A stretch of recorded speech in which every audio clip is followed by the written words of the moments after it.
주님의 이름으로 열렬히 환영합니다. 잠시 일은 잠시 후에 하고 이 시간 우리 하나님만 바라볼 수 있기를 축복합니다. 여러분들이 어떤 마음으로 가지고 우리 교회를 오셨는지는 저는 잘 모르겠습니다만은 수심하신 줄 아시고 감사하시기 바랍니다. 설교를 들어보면 알 거예요. 아마 세상에 이런 설교를 들어본 적이 없을 겁니다.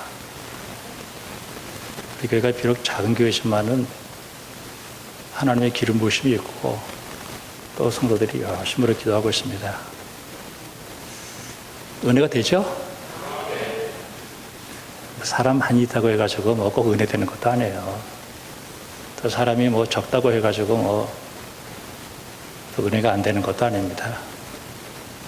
하나님은 그래도 이 성도들이 이곳에서 참 눈물 뿌려 기도한다라고 하는 것이 얼마나 중요한가 하는 생각을 하게 돼요. 오늘 시편 23편을 이제 읽었는데 이 시편은 우리가 어렸을 때부터 지금 마스크를 쓰고 있어가지고 여러분들이 저를 향해서 째리고 있는 것 같아요. 이러고 있는 것 같아요. 꼭 느낌이. 여러분 눈 웃음을 좀 웃으세요. 아멘. 저도 원래 인상이 그렇게 부드러운 인상은 아닙니다. 저도 인상이 좀 이렇게 좀 험한 인상이 돼가지고 제가 좀 싸납습니다. 성격도 아주 고약스럽고 그래요. 우리 김명순 권사님이 저를 보면 항상 그래요. 종사님 많이 좋아졌습니다. 제가 요새 아주 많이 좋아진 사람이 많이 좋아졌는데도 지금 이 모양. 설교할 때도 제가 이렇게 빙그레 웃으면서 설교하고 있습니다. 할렐루야. 시편 23편은 참 우리 어렸을 때부터 참 많이 노래를 불렀던 것 같아요. 주는 나를 기르시는. 아직 어렸을 때부터 이거 뭐 달달달 외우고 이거 모르는 사람 없어요. 근데 이 설교를 준비하면서 야, 굉장한 시편이구나 하는 것을 깨닫게 되었어요. 여호와는 나의 목자다. 왜 목자라는 말을 썼을까 하는 거예요. 여호와는 나의 목자다. 미가 5장을 보면은 그 당시에 이제 미가서는 BC 8세기에 기록된 예언서입니다. 근데 이 예언서에는 그 당시 시대적 배경은 경제적으로 대단히 풍요를 누리고 있었어요. 그러다 보니까 어떤 사람이 큰 농장을 경영을 하게 됩니다. 조그만 농장 같은 경우는 다 이제 문을 닫고 이렇게 되었어요.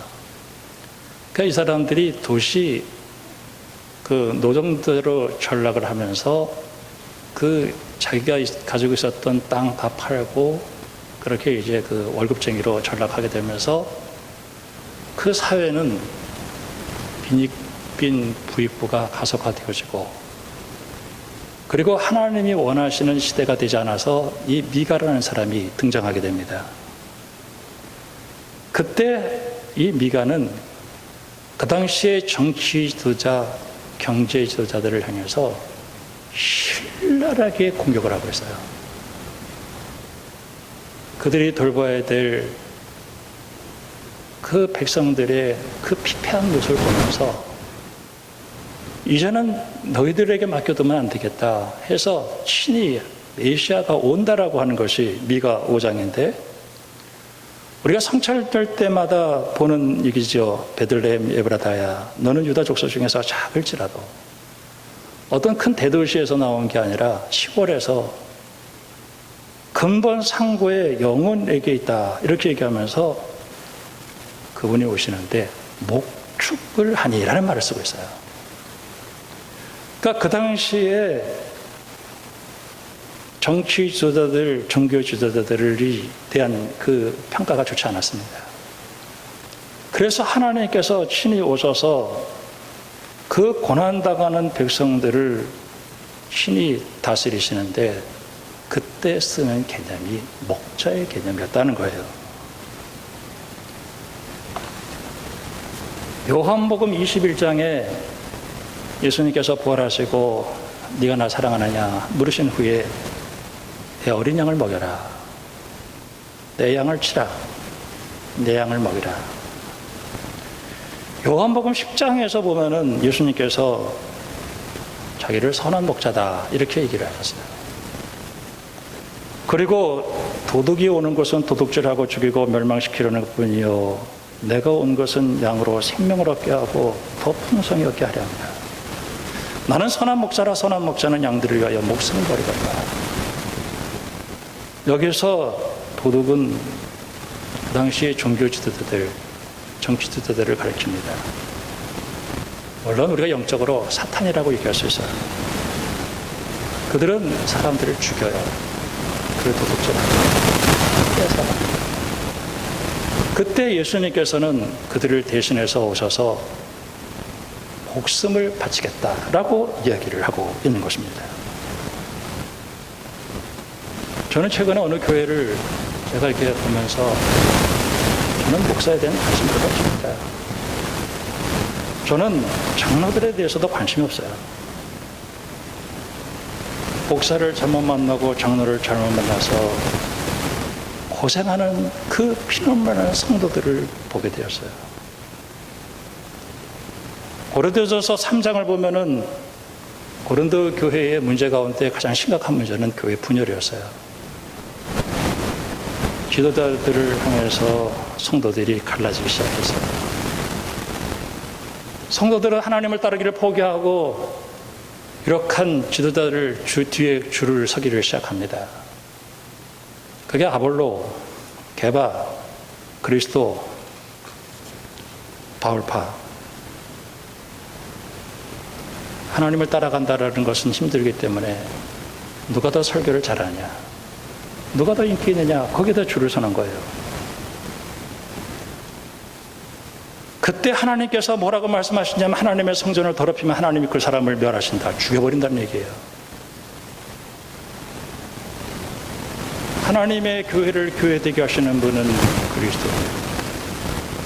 그러면서 그것을 어떻게 얘기하냐면은 교회 종들은 성도들을 위해서 있는 거고 성도들은 그리스도를 위해서 있는 거고 그리스도는 하나님을 위해서 있는 거다라고 얘기를 하는 것이지, 성도들이 교회의 목사들을 위해서 있는 건 아니다는 거예요.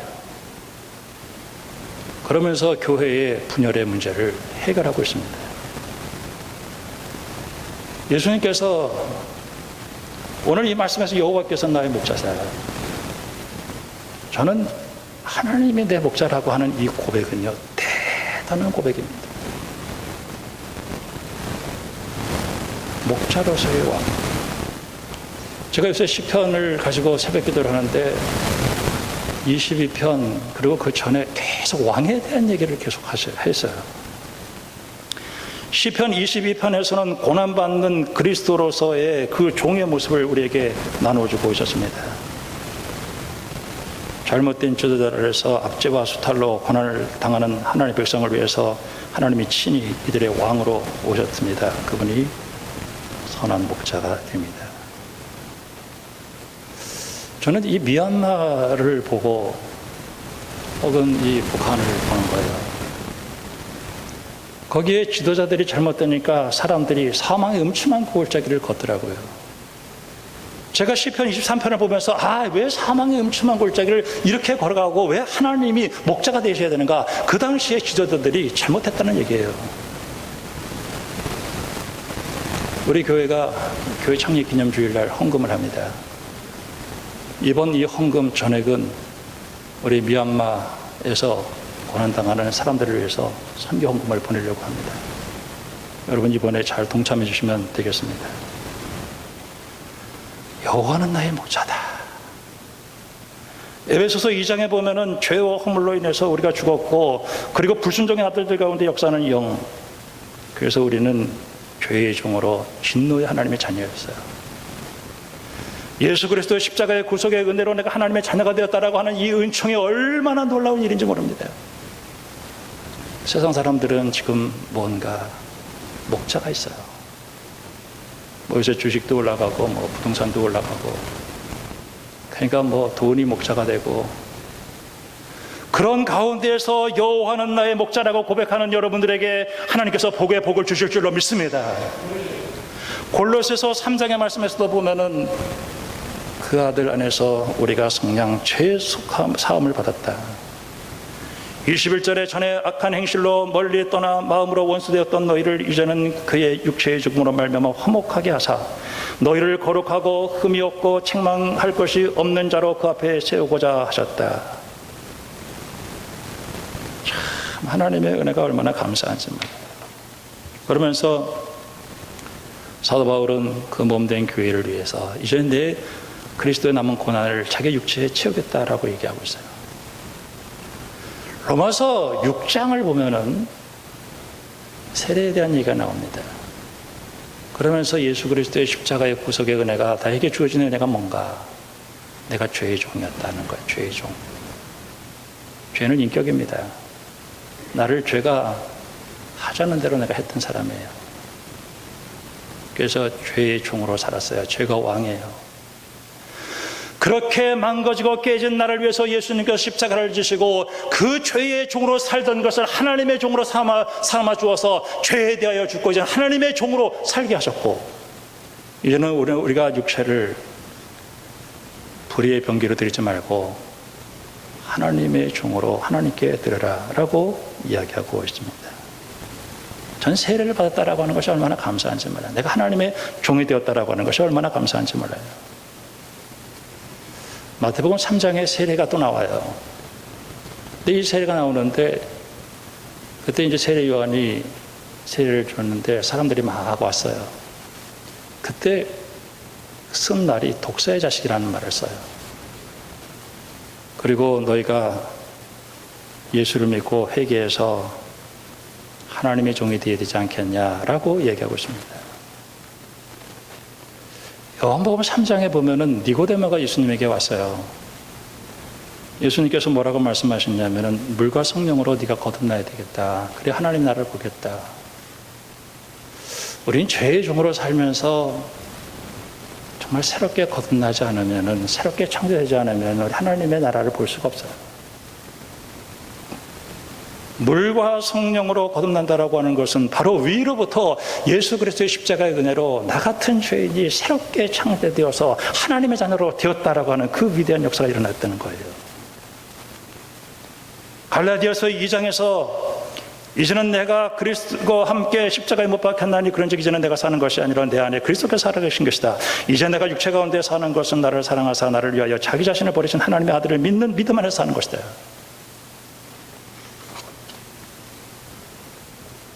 이 사건이 뭘까요? 바로 하나님이 나의 목자가 되셨다. 여러분, 하나님이 여러분의 목자가 되었다는 그 사실이 여러분의 인생의 최대의 소식이 되어지기를 바라며 이 은혜를 결코 헛되이 받지 않기를 주님의 이름으로 축원합니다. 하나님이 나의 목자시에요. 저는 하나님만이 우리 인생을 책임지고 이끌어 가신다 하는 걸 알아요. 두 번째, 우리의 삶의 현주소는 사망의 음침한 골짜기이다 하는 것입니다.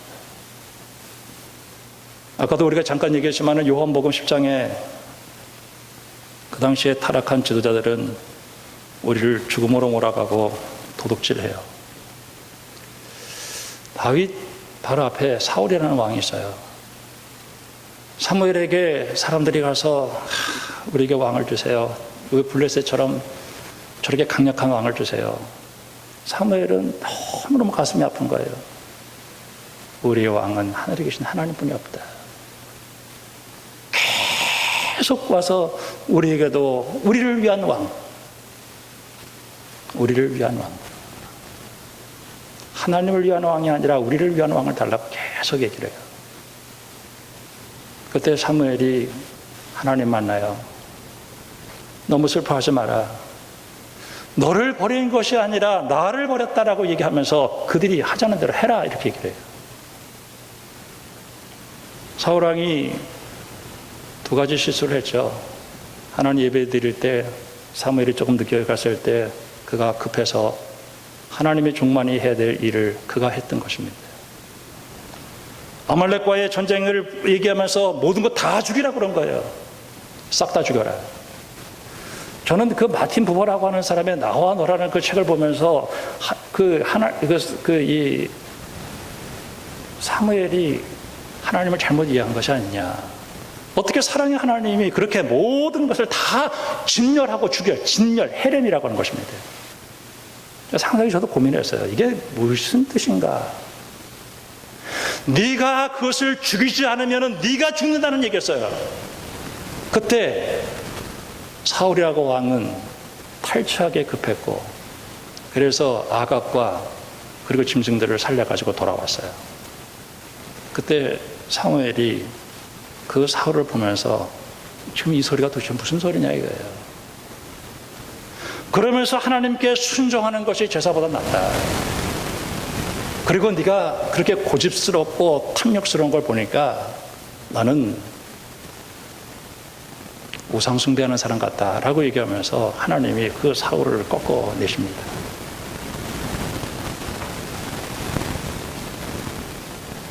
사랑하는 성도 여러분, 하나님이 여러분의 목자가 되셔서 나를 푸른 초장으로 쉴만한 물가로 인도하신 하나님께 영광 돌리기를 주님의 이름으로 축복합니다. 사실 우리는 예전에 죄의 종으로 살았어요. 마귀 하찮은 대로 했고 그 분노와 그 혈기 속에서 그렇게 살았어요. 그게 죽음의 길이었어요. 사망의 음침한 골짜기. 저는 오늘 이 말씀 보면서 아주 새롭게 느껴졌어요. 야, 북한의 지도자 잘못 만났더니 사람들이 다 사망의 음침한 골짜기를 다니는구나. 저 미얀마가 저렇게 되는구나. 그래도 내가 하나님을, 그리스도를 내가 목자로 삼았다라고 하는 것이 얼마나 놀라운 일인지 몰라요. 요한복음 13장에 보니까 예수님께서 제자들의 발을 씻으셔요.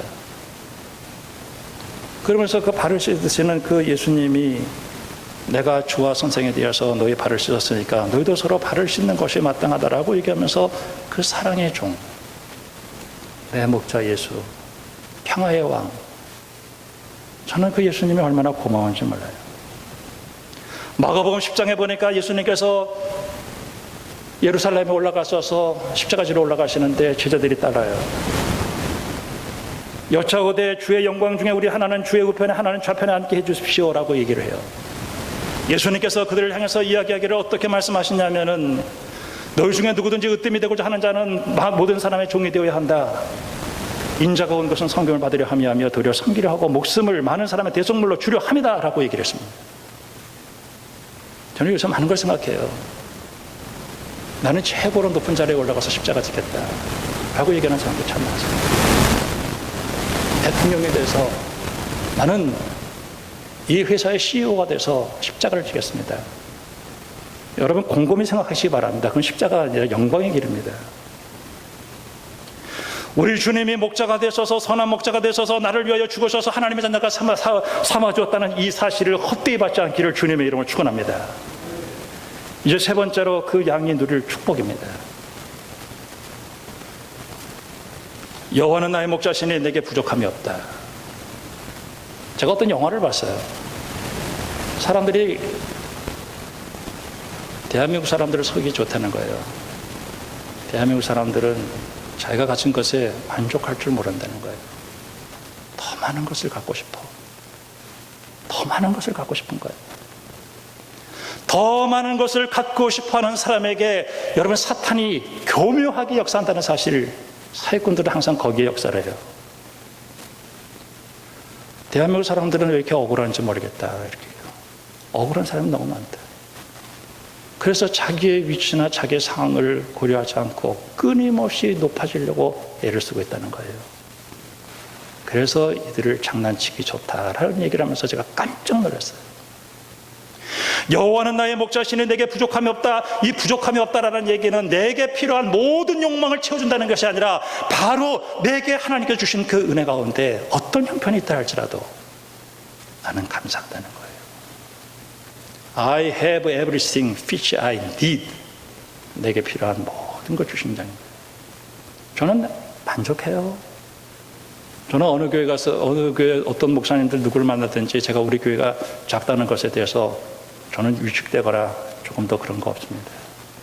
나는 최고로 행복하고 나는 그렇게 살고 있어요. 그가 나를 푸른 풀밭에 누이시며 쉴만한 물가로 인도하신다. 저는 쉴만한 물가, 저는 성경에서 최고의 축복은 쉼이에요. 하나님께서 천지를 창조하시고 쉬셨더라. 수고하고 무거운 짐 진 자들아 다 내게로 오라. 내가 너희를 쉬게 하리라. 예수님께서 그 바리새인들과 끊임없이 논쟁하는 것 가운데 하나가 안식이에요. 안식이라고 하는 것은 아무것도 하지 않고 쉬고 있다는 상태가 아니라 내가 비록 하나님의 일을 위해서 피곤하고 지쳐서 쓰러질 것 같이 지쳐있지만은 하나님께서 나를 다스리시는 가운데서 하나님의 뜻이 내 가운데 이루어지고 있다고 하는 그 상태가 바로 그것이 안식입니다. 여러분에게 하나님이 주시는 그 안식이 넘치기를 주님의 이름으로 축원합니다. 하나님의 안식이 깨졌다. 그럼 나는 하나님이 나의 목자가 아닌 거예요. 지금 나의 목자는 뭔가 다른 것이 있어서 나를 사망의 음침한 골짜기로 몰고 가고 있다는 사실이에요. 쉴만한 물가로 인도하신다.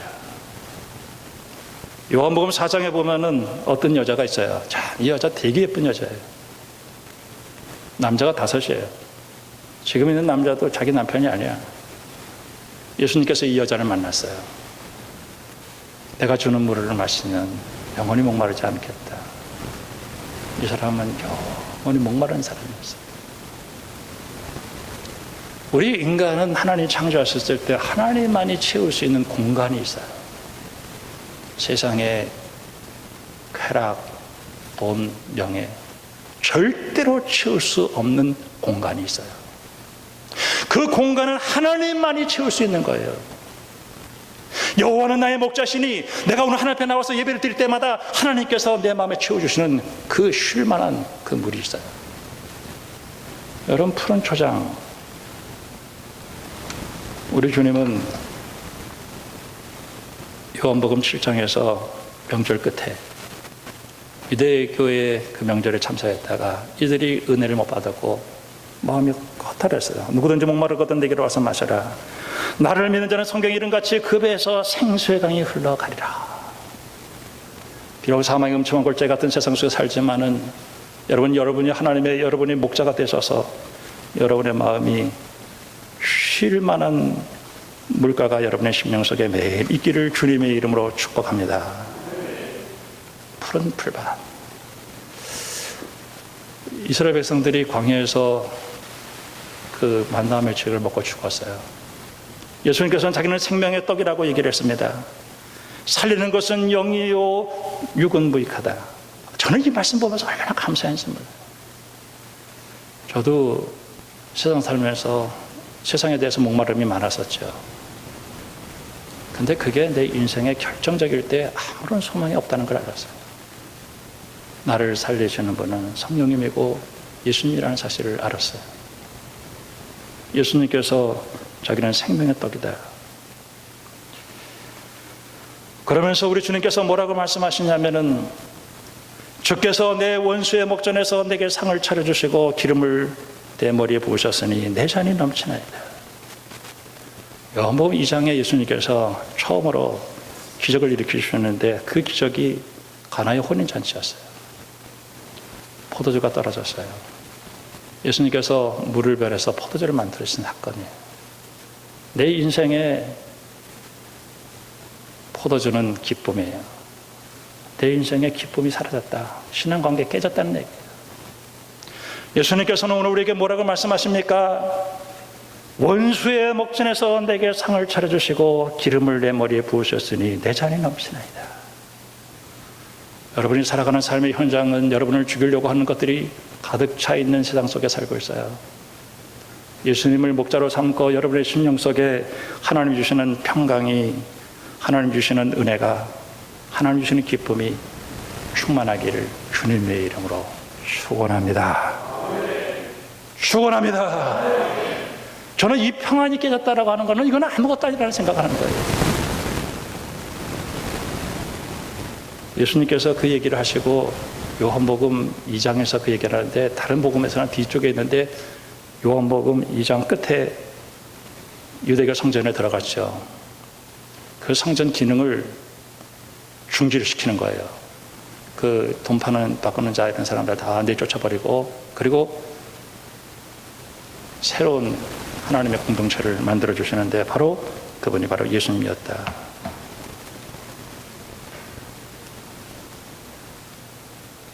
여러분 오늘 시편 23편을 이렇게 새롭게 읽으면서 저는 어느 순간에 뭐 정치인들에 대해서 관심 별로 없어요.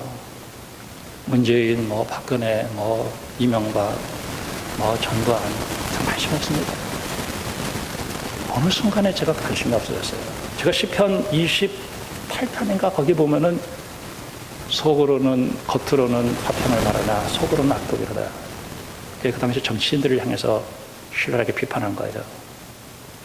굉장히 좋은 얘기를 했죠. 그러나 그들 때문에 성도들이 사망의 음침한 골짜기를 가는 거예요. 바로 그때 예수님께서 오셔서 내가 너희의 목자가 되셔서 내가 너를 위해서 십자가 지고 고난당하셔서 너를 그 손에서 건져서 하나님의 자녀로 삼아주었다는 거예요. 여러분이 이 은혜가 여러분의 심령 속에 넘치기를 주님의 이름으로 축원합니다. 이사야 53장에서 그가 찔림은 우리의 허물 때문이요 그가 상함은 우리의 죄악 때문이라. 그가 우리가 징계를 받음으로 우리가 평안을 누리고 그가 채찍에 맞음으로 우리가 나음을 받았도다. 참 하나님의 은혜가 이렇게 넘치는데도 불구하고 나오지 않는 그 사람들을 향해서 오늘 이사야 53장에서 나같이 망가진 인생을 위해서 주님이 십자가 지시고 하나님이 나의 종이 되었다. 하나님이 나의 목자가 되었다. 주님이 고난받는 종으로 나 같은 사람을 위해서 주님이 죽었다. 내 발을 씻었다. 여호와는 나의 목자시다. 여러분 이 사실이 어떤 것과도 바꾸지 말고 하나님이 여러분의 목자가 됐다는 사실을 깨닫고 이 한 주간도 주님의 은혜로 승리하기를 주님의 이름으로 축원합니다. 기도하겠습니다. 하나님 아버지, 오늘 주님께 와서 예비를 드렸습니다. 여호와는